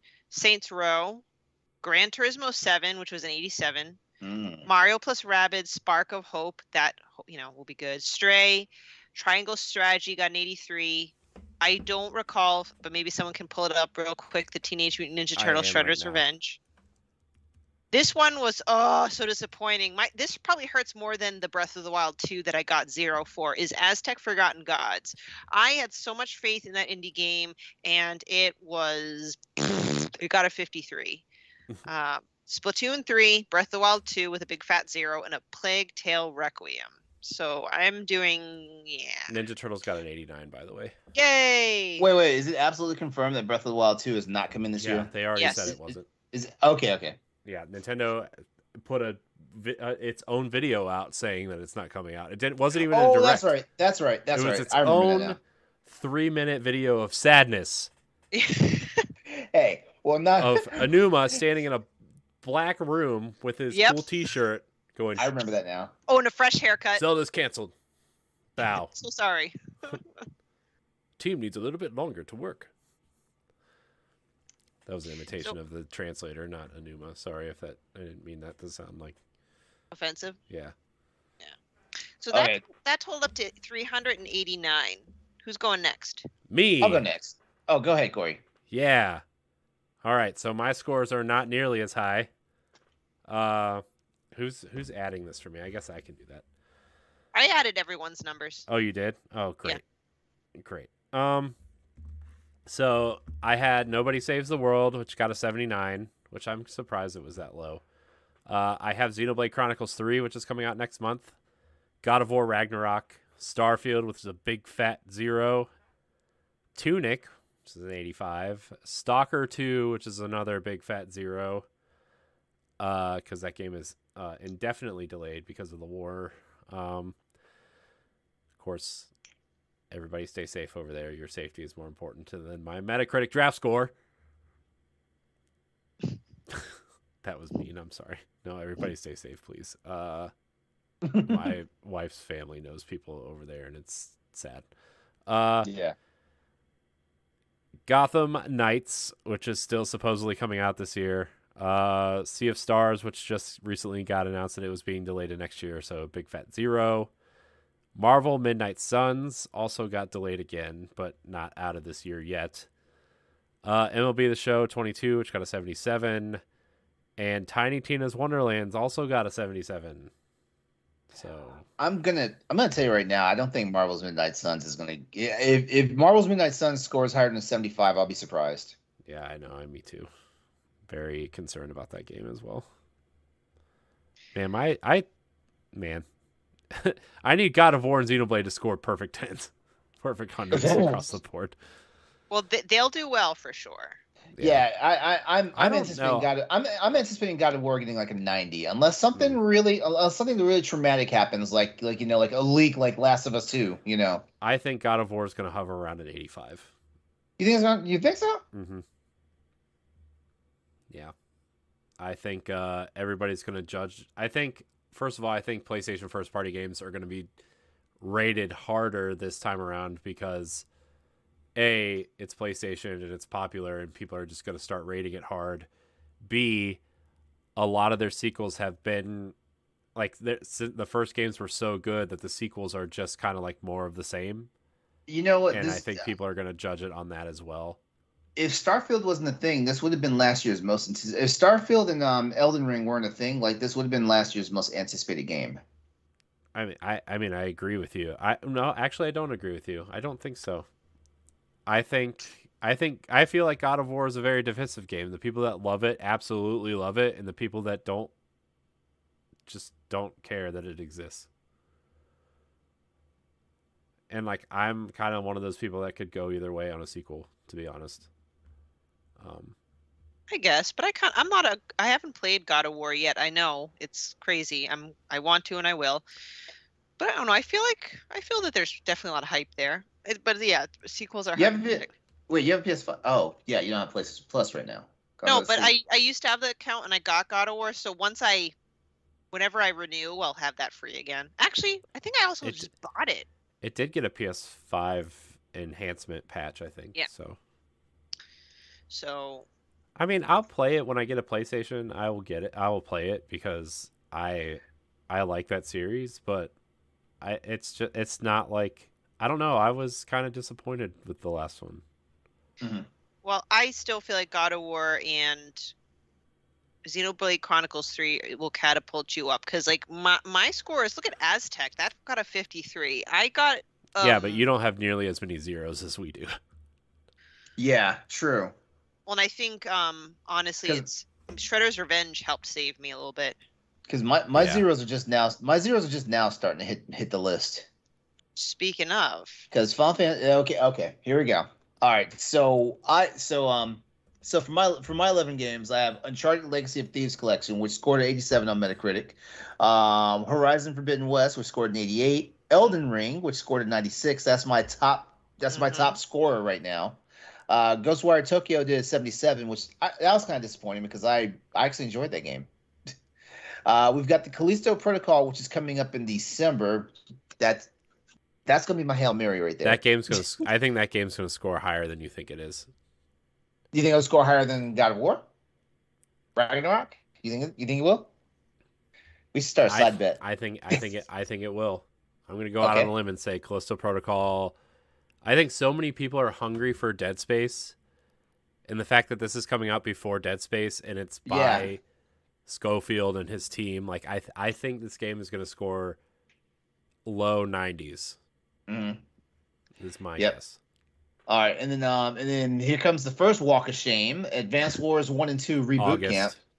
Not yet. We don't know. I don't believe shit. I'm not believing shit anymore right now. LeRon's too hurt. He doesn't want to love again. It's either August or December. See, it's coming out this year. I would be more in the camp of December than because But it's done. That game is done. That game is so done. Then fucking launch the game. He's getting triggered. He's getting triggered. Fuck. I mean, it's not that at this point. It's not that insensitive anymore. I mean, I'm gonna be real, and yeah, like no. I am totally standing for Ukraine in this situation and stuff like that. Russia's some fucking dickholes, and I hope Vladimir Putin gets gynosyphilitis, and all his nutty bits fall off and shit, because this is some bullshit. He's ruined our goddamn economy, and basically he's fractured the world. One fucking man. Like I didn't think. It's funny because I thought a United States president would fracture the world, not some dumbass in a country that's already failing and falling apart. And I'm sorry to anyone that's Russian right now and that's listening, because I love you guys and stuff. Your president. It's not the Russian people; it's the Russian government. Yes, yeah. Like I'm sorry you guys have like fuckheads running your country, but you know what? If you live here in the United States, this is what we could be like right now. Like we could be a bunch of fuckheads too. So like you better get your ass out there and fucking vote. And I'll say politics for after dark. I think when the Russians vote, their votes genuinely do not count. Their votes don't count because like they don't really have like a true democracy like we are attempting to do. I'm sorry. Let me stop. Let me stop. Advanced Wars 1 and 2 Reboot Camp. I'm just glad I didn't put money down on the pre-order. That's all I'm going to say. Then my next game was Final Fantasy 16, which we now know is coming out in 2023. Little Devil Inside. I haven't heard shit else about this game. I don't even know what that game is. Like when you picked it, I didn't know what this game was.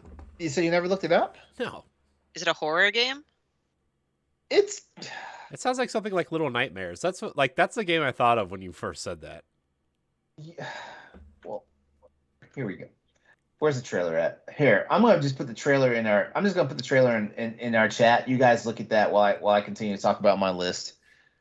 Here you go. All right, so let me see. So Little Devil Inside, I have no idea what happened to this fucking game. I think it just fell off a cliff somewhere. Like it still says it's set for 2022 release, but there's no actual like date. So who knows? Who knows? Bayonetta 3, which Corey is thinking is getting a goose egg for this year, and I'm almost tempted to believe him. You know, Forspoken, we just got the news at 9:30 tonight that game got delayed until 2023. So there's another 0 for me. I'm shocked that game keeps getting delayed. Yeah, it looks cool though. I told you the game looked a mess. Like the 2 times that we saw stuff on it, I was like, this is the game y'all are putting y'all hopes and dreams on. I mean, I haven't really been paying attention to it. The couple things I've seen on Forspoken, it looks awesome. And you want to know the bad? They want to know the bad part now. Like I think because of Forspoken's delays and stuff, like it's actually going to hurt his Metacritic score. Maybe. I don't know. I'll still play it. Like it's funny though. Like the games that have me excited for a PlayStation 5 are not PlayStation games. They're Square's games. Because I mean, people say that like a game's development cycle doesn't affect how they vote, and how they score a game. But that's some bullshit because like people take this shit personally. Like, I try to claim I'm unbiased. So, like when Advance Wars 1 and 2 Reboot Camp comes out, this shit better like just like how we talked about nostalgia in video games 2 weeks ago on Crossroads. Oh, well, a week ago on Crossroads. This shit better bring back my nostalgia or like my Metacritic score is going to be below a 90. My personal Metacritic. LeRon says, I'm unbiased. When you mention Advance Wars, he goes into like a convulsion. I just rage. Right? He's foaming at the mouth. Yeah. I just start raging. And then my final pick was Hogwarts Legacy, which it's still looking like that's coming out on time, right? Yeah, I think that's coming out in November, I think. I have a funny feeling that Hogwarts Legacy might be my low score. Honestly, I don't know. Like, there's just something that the more and more I hear about, the more it's like, this game might be. That game's going to get judged because of J.K. Rowling. I don't think it's going to be judged because of J.K. Rowling. I think it's going to get actually judged on the merit of. Have you read all the places that said they're not covering the game because of her? Yeah, wow. I've heard. Yeah, I've heard about that. But that's neither here nor there. People. Okay, so what's the worst that's going to happen? Like, there's not that many people will actually throw in scores at for Metacritic. Like that means his odds of having a higher score are good. I mean, that's fine. I mean, that's how a lot of percentages work. It's like you can have straight A's. You can have straight A's through 3 terms of school, and the moment you get your first B, then you're working to never get 100 again. Yeah. So I just watched that trailer for Little Devil Inside. Uh-huh. Not what I thought, but it looks cool. It looks cool as shit. Awesome. That's what you just sent us, right? Yeah. Yeah. Well, I hope it comes out because now I want to play it. Well, I mean... it's this game. Okay. I mean, let's look. For all of our picks, we have some good picks out there, but it could always be worse because, I mean, like, someone could have, picked Goodbye Volcano High, Mm-hmm. Yeah. Mm. So the way it's calculated now, before we found out that Forspoken got delayed, we actually all had 4 games with scores, I believe. LeRon, your total at 348. I don't know how. I totaled at 389. I think that was just because of Shredder's Revenge. Corey, 318. Great. Last place. Dude, we're halfway through the year, man. This is why we're doing this. Callisto Protocol is going to be my dark horse. I'm telling you, dude, that's going to be like your second highest rated game. I'm telling you, that game's going to... I'm not even a fan of like Dead Space or anything. Like I am so shocked that Elden Ring has a 96. I am so shocked. That game has sold over 20 million units. Yeah. Why? Damn it! I should have put Monster Hunter Rise Sunbreak on this shit. You probably should have. Why didn't you? Let me see. Wait, wasn't there a rule that we weren't supposed to do expansions? I think there was a rule, right? No, because we talked about Destiny and the Witch Queen, and I decided that I wasn't going to pick it because Sunbreak has an 86. Sunbreak has an 86 on PC. And 86 on Switch. Damn. Should have picked it.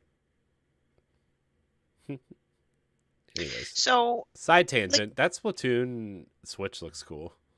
yeah. Not that I need another one. I know, but it looks But, cool. You know, I just want some white Joy-Cons. I have some. Unopened? No, they're on my Well, Switch. then- I use them. I'm just telling you I have them. I didn't say I was You going to sit get up rid here. of them. You sit up here like offering to give Stephanie, like sell Stephanie unsealed shit, and I'm sitting here like, man. I didn't say I was selling it to her. I asked her if she was interested in a sealed Skyward Sword hardback strategy guide. and I said yes. And what happened with that? Corey just I wanted got to tease me. busy at work because Wednesdays at work are my busiest days. I hope Mario plus Rabbids Sparks of Hope scores well. As much as I'm psyched about Stray, I don't think it's going to score very high. Like, I don't think it's going to score low, but I'm just going to think it's going to be average, like 80 or something. Yeah, it's gonna be a low 80 in my opinion. So if I look at your list, yeah, like it looks like if Breath of the Wild 2 was coming out this year, Breath of the Wild 2 would have been your winner. But we've got Plague Tale Requiem. I think that's gonna score you. That's gonna be your. Yeah. Let me see. You've got an 89, an 87, an 83. Like Plague Tale Requiem is gonna be in the 80s. Like looking at your list, it's gonna be another 80 score. So that's gonna be nice for you. Yeah. I think Shredder's Revenge is going to stay the highest score. I can't, as much as I think Sparks of Hope will score well, I don't think it's going to top an 89. Yeah, You- Corey. Splatoon 3. I don't know. Corey, looking at your list, Xenoblade Chronicles 3, God of War Ragnarok, and Gotham Knights are gonna be Yep. your heavy hitters. I don't think Gotham Knights is going to score high. I think it is. I I want think it is. but It's a highly anticipated like Batman game. it's and not I'm though. sorry- People are dogging that game all over the internet. I don't. But are they the actual people that Metacritic calls critics? I mean, IGN is one of them, which they're like their score is like the highest You know what? weighted. You know what? I have to tell you this. Like, I don't really trust IGN that much. I feel like IGN I feel like IGN is one of those companies that are bought. I haven't paid attention to IGN in like years. I don't even listen to their podcasts anymore. Like last holdout was Unlocked, and I just stopped listening. But the only person there I like anymore is Ryan McCaffrey. Like he's the only person I listen to anymore, and it's like, well, I don't know. It just Wait, where'd my boy Damon Hatfield go? Oh yeah, I do listen to Game Scoop once a week. I forgot. Okay. But they're like the old guard though. You know, they're not. They I mean, they're like, I don't know, the last of the old guard, I guess you say. Anyways, I don't think Gotham Knights is going to score high anyway, because nobody liked the Arkham Origins, which was the last game they put out, and nobody seems to be liking this game, which is dumb. I don't think Midnight Suns is going to score high either, so I'm like, Xenoblade and God of War need to score really high for me to have any chance. I'm gonna keep my eye on Gotham Knights. I am. I bet it scores mid 70s. So mid 70s. Okay. So I had to say it like Callisto Protocol is probably gonna be it for me. Like if Bayonetta 3 is coming out this year, I will see. Mm-hmm. I think Bayonetta 3, as long as Platinum's pedigree, as long as Platinum's pedigree for what they like to do is good, like Bayonetta will break into the 80s. Mm-hmm. But if we're looking at another one, what's that game that just came out? Babylon's Fall. Yeah. Who had one concurrent Steam player? But we wind up with some shit like that, like Bayonetta needs a hit because Platinum's in trouble. That's all I have to say. Platinum's in trouble. Platinum's in trouble. And the sad part is, I don't know, maybe Capcom was right all those years ago when they let those guys go. Maybe, they didn't let them go. They left. They left. Oh, they left. Yeah. Oh, they left because they wanted creative control, and maybe they need creative control. Like apparently, like when Nintendo supervises them, we got goodness. You saw those tweets like maybe 2 months ago where they were like basically begging Microsoft to buy them. Yeah, yeah. I remember that. I remember that. You know, these shit. Like, Yeah, I don't know. Platinum's in trouble. well, I They're don't know. so hit or Well, miss. Like well, here's the thing about for that. Like, every I don't think. Bayonetta, you get a legend. You get two games like Legend of Korra or Ninja Turtles, right? You just don't. But then you have like great games like Nier, Mm. and then you get just Babylon's Fall and Scalebound. See, that's why I don't think Microsoft is going to fuck with them because it's I know. scalebound. I know. I don't like. Like they better hope Sony grabs them, and I think they're persona non grata in Japan. I think some of them are gonna. Some of them have already headed back to Capcom to work on Monster Hunter. I think. For real? Yeah. Mm. I know one of their mid-tier like combat people left to go back to Capcom, and I think one of their artists left to go back to Capcom. Oh wow. Yeah. I wasn't aware of that. Yeah. So but yeah, anyways, I think we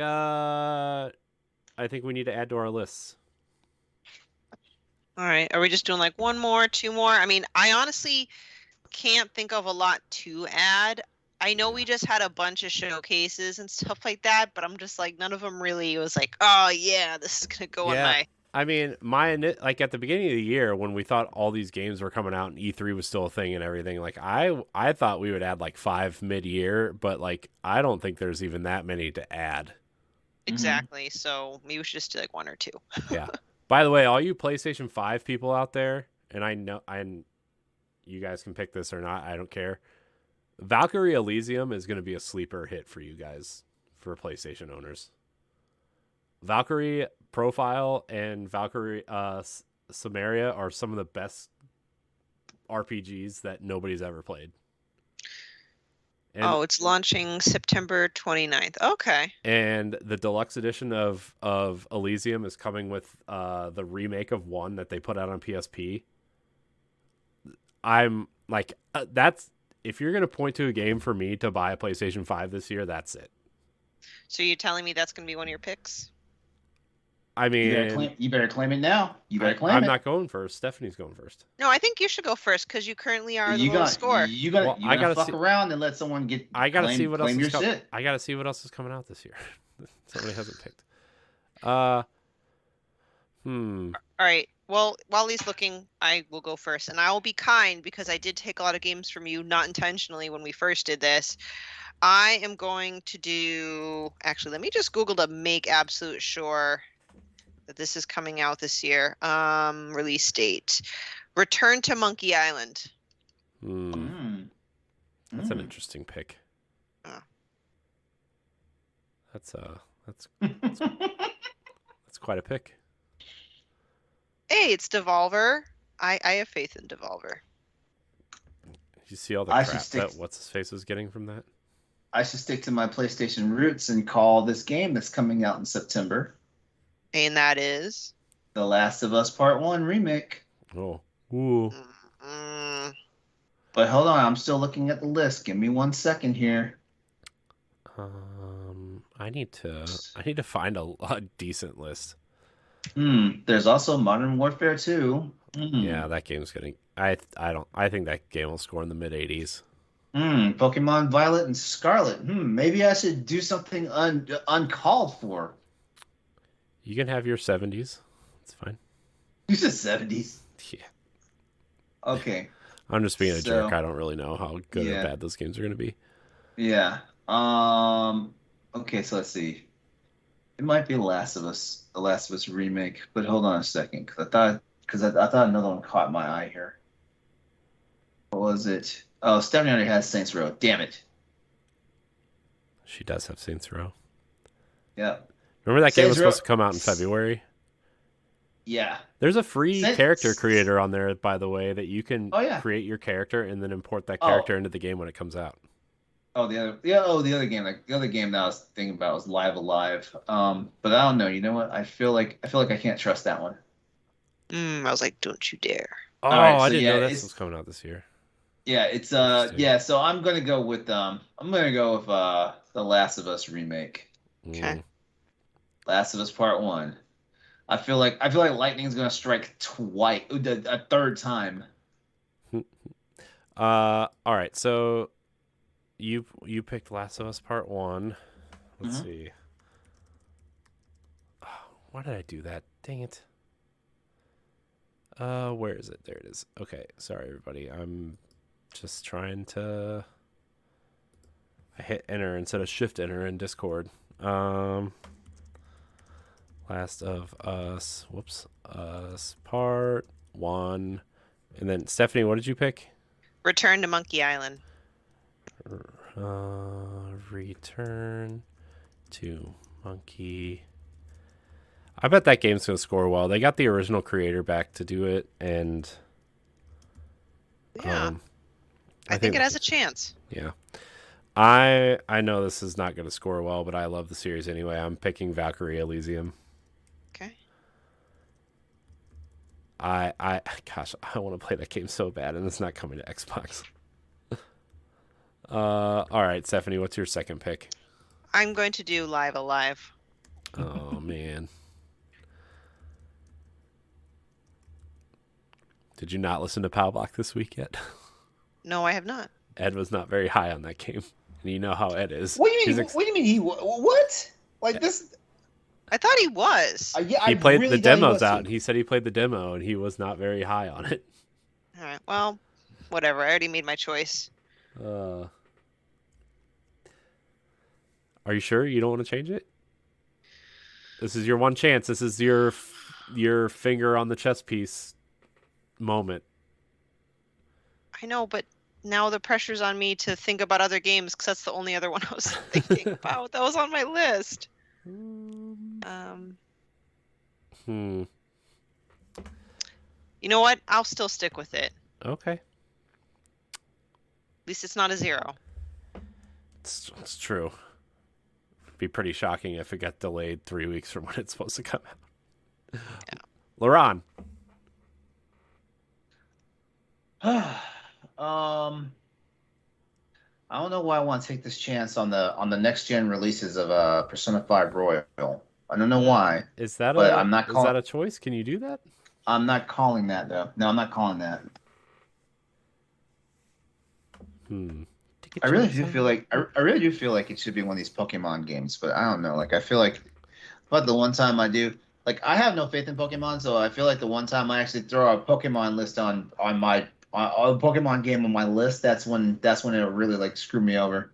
Well, it depends on what you're aiming for. If you're looking for a blockbuster, it could be risky, but I feel like it's a safe bet. Like I don't think it's going to score poorly. At worst, it's going to score average. I don't know. I just Yeah. True. You could pick that Yeah. weird Lord of the Rings game where you play as Gollum.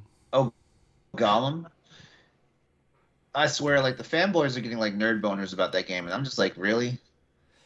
My boss told me today they were talking about The Hobbit during our our meeting today, and I made the joke of, it would make the Hobbit movies better if you turn them off and watch something else, and Oh, not very. I thought it was a good joke. you're about to get some shit assignments. That's fine. Um, I'll just make them better. I feel like I might be I feel like I might be killing my list with this one, but I think I'm going to go with I'm gonna go with fucking Modern Warfare 2. Dang it. All I was right. gonna pick that. Yeah, hold on. Is that my final answer? Is that my final answer? Hey, Kung Fury's coming to Switch. No, Modern Warfare 2 is a good choice. Yeah, that's what I'm going with. Fine, I'll take my backup choice of Star Ocean: The Divine Force. I was about to pick that. I really was. Yeah, Great minds think alike, man. yeah. I like Star Ocean. Well, no, this Star Ocean looks like it could be a contender. I know. I mean, this looks like a AAA Star Ocean, not like Yeah. Last Hope, which was the weird fourth game that only came to Xbox for like 2 years, and then it came to PlayStation in another weird version. I don't know. Weird. Video games. We like them. Well, let's see. Okay, so do we want to read off our list again, or do we just want to kind of put a bow on this topic here? Just put a bow on it. Okay. That was my tying of a bow. You didn't see All it, right. though, because I'm so fast. I've got energy, don't you? I've had my 2 Red Bulls, and I'm just staying awake. It's fair.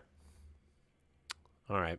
Well, anybody else have another topic, or do we want to put a nice little bow on this episode? I mean, we've been going for almost 2 hours, so. Like a second bow? Let's wrap it. I have some another Monster Hunter bow. to play. You could never have too many bows, Stephanie. I have some Monster Hunter to play. Let's wrap it. All right. Clearly, live with a LeRon has priorities. Do you live with a 3-year-old girl? You can never have too many bows. Okay. Okay. How often do you dress up dolls? Oh God. I'm just gonna leave that there.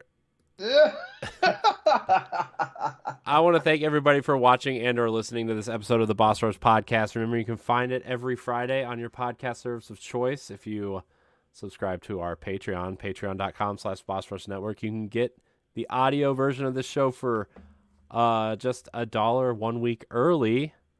But if not, it's no big deal. You can watch us for free, listen to us for free, watch us live on Twitch and YouTube every Wednesday. Like, subscribe, share, rate, and review wherever you listen to the show. If you listen on iTunes and Spotify, 5 stars, please. Thanks. Stephanie, where can we find you? People can find me on the internets on Twitter and Instagram at Klimov, KLIMOV_author. My articles on bossrush.net and some other podcasts here and there in the network, like After Dark and Standard Definition, the Disney edition. That didn't come out right. But anyway. Series? Yeah. Series. Yeah. By the way, I read your letter today on the website for Nintendo Pal Blog. It was very nice. It was very nice. Thank you. Read my editorial, guys. Like Corey did. I did. No, I'm talking to the listeners. I know. But Okay. I'm saying I did. I read it. Thank So you. you know it's good. LeRon, where can we find you? You can find me in various places by looking up Exodus 803. That's social media, mainly Twitter and Instagram, as well as Twitch and YouTube. Do not forget, Crossroads, the video game podcast now happens on my YouTube channel. So youtube.com/Exodus803. And also Exodus803 is also my Steam and PlayStation Network ID. So there's always that. Nice. You can Play Monster Hunter with me. Don't do it, everybody. He's gonna make you buy the PC version. You're gonna have to upgrade. Build your own computer. You don't have to upgrade your computer, man. The specs, the requirements to play Monster Hunter are Sunbreaker so whack. So See? whack. Whack. That means you have to build a $6,000 machine to play a game you can play on your Nintendo Switch. And let that underpowered console ruin your frames. It is underpowered. Very true. No one denied that fact. You can find me at IamCoreyHD on Twitter and Instagram. You can find me on Nintendo Pal Block, Expansion Pass, Standard Definition, and various other things here on the Boss Rush Network. I want to thank everybody for watching and/or listening. Until next time, we love you. Goodbye. Goodbye. Take care of yourselves.